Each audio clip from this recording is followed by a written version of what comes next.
Welcome to this video on informed consent. We will explain what it means, what your care team must share with you, your rights, and some practical tips for your medical journey. This guide covers the basics of consent, what it means in plain language, what your doctors must tell you before procedures, your rights as a patient, and useful questions to ask. At its core, consent simply means giving your permission. In a healthcare setting, no one should perform an examination or provide treatment without you first giving your informed permission. The right to consent has a historic foundation. A 1914 court ruling established that every person has a right to determine what is done with their own body, a principle that guides medical practice today. There are two main types of permission. General consent covers routine checkups and daily care. Informed consent is a deeper process for major procedures like surgery or anesthesia, involving a detailed discussion. Remember that informed consent is a process that starts with a conversation. You receive information, you ask your questions, and only then do you make a decision and sign the form. Informed consent matters because it's your life. It ensures you are part of your care team, helps you prepare for better recovery, and protects both you and the medical staff. You have several fundamental rights: to be treated with dignity, to receive information you understand, to ask questions, to take time to decide, to say no, and to seek a second opinion. Section 1 covers the 6 essential things your doctor must discuss with you before you sign any consent form. First, your doctor must explain your condition in plain language, share what tests have revealed, and describe what might occur if the condition is left untreated.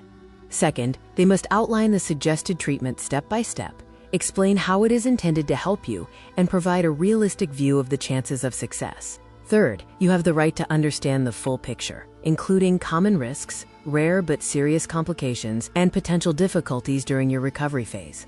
Fourth, discuss your alternatives. This includes other available treatments, simpler options, and the possibility of choosing no treatment at all. Consider asking for a decision aid. These well-tested tools, such as leaflets or videos, help you weigh your options accurately and feel more confident in your healthcare choices. Finally, you have the right to know exactly who will be treating you, ask about their experience, and inquire if other doctors are available for your procedure.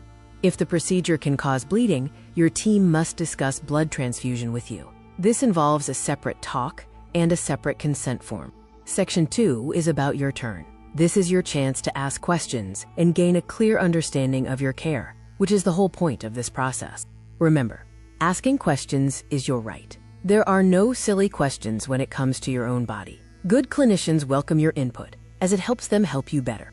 Research shows why asking matters. Studies indicate that patients often struggle to recall all the risks discussed. Your questions help close that memory gap and ensure you're fully informed. Here are 8 helpful questions. Why is this needed?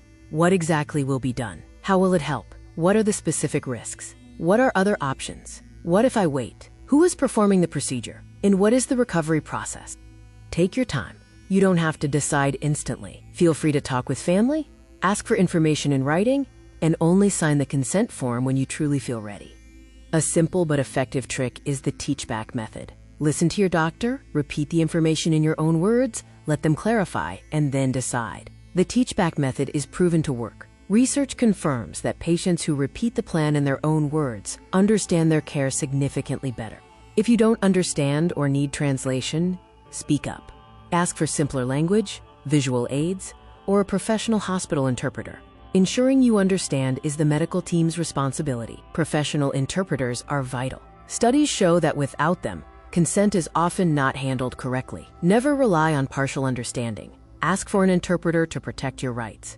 Section 3 addresses the paperwork. We will cover what is required on a consent form, the role of witnesses, and what makes a signature valid.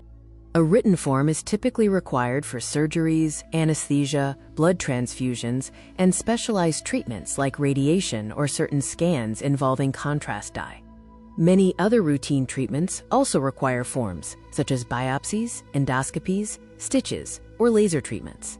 If you are ever unsure, don't hesitate to ask your care team. A complete consent form includes your name, the specific procedure, the doctor's name, confirmation that risks were explained, the date, and signatures from you and witnesses. Finally, only sign after a full discussion. If you cannot sign, a thumbprint is accepted. Witnesses must be hospital staff, and you have the right to request a copy of the form.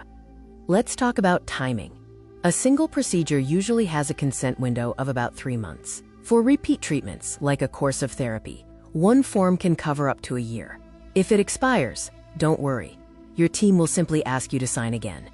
You will be asked to sign a new consent form if your condition or treatment plan changes, if you see a different doctor, receive a different blood product, or if you previously said no but have since changed your mind. Section 4 covers your right to refuse treatment and your freedom to change your mind. Your decision is always respected, and your healthcare team remains committed to your ongoing care regardless of your choice. Saying no is your right. If you choose to decline, your team will explain what may happen without the treatment and discuss other available options. You will be asked to sign a brief refusal form, but this never prevents you from receiving other necessary care. If you decide to refuse, your doctor will explain the potential consequences and ensure you are aware of remaining alternatives. A no is fully respected and does not close the door to future care or other types of medical support. Changed your mind after signing? It's never too late to pause. You can cancel your consent at any time, even right before the procedure. Simply tell any team member. Written cancellation isn't required. If you decide to go ahead later, you can just sign a new form. Section 5 discusses situations where others may need to decide for you, such as during emergencies or if you are unable to communicate your wishes due to your health condition. If you are unconscious or too unwell to decide, a guardian or family member steps in. This usually follows a set order of priority. You can also name a trusted decision maker in advance, which will be documented clearly in your medical file. When it comes to children, parents or guardians provide consent for those under 18. Adolescents between 15 and 18 are also involved in the discussion. In life-threatening emergencies, doctors will act immediately to save the child first. If no family is available to make decisions, the hospital convenes a committee of 2 senior doctors, an administrator, and a social worker. They will act in your best interest as quickly as possible and will inform your family as soon as they can be reached. In a life-threatening emergency where you cannot consent and family cannot be reached, the medical team will prioritize saving your life. They will then explain all actions taken to you and your family afterward. For pregnant patients, your own consent is required. No one can decide for you. You may choose someone you trust to help, and any decisions regarding the pregnancy itself will follow national guidelines, which your team will explain clearly. Shared decision-making is a partnership. Your team brings the medical expertise, while you bring your values, hopes, and daily reality. Together, you choose the option that fits your life, not just the diagnosis. Before a procedure, use this checklist. Do you know what will be done and why? Do you understand the risks and options? Do you know who is doing the procedure? Were your questions answered? Have you arranged recovery help? And have you signed the form? If something feels wrong, ask again at any time. If you feel pressured, speak up. Consent must be your free choice. If you are still concerned, contact patient relations or ask for a second opinion. Thank you for watching. Your care, your choice, always.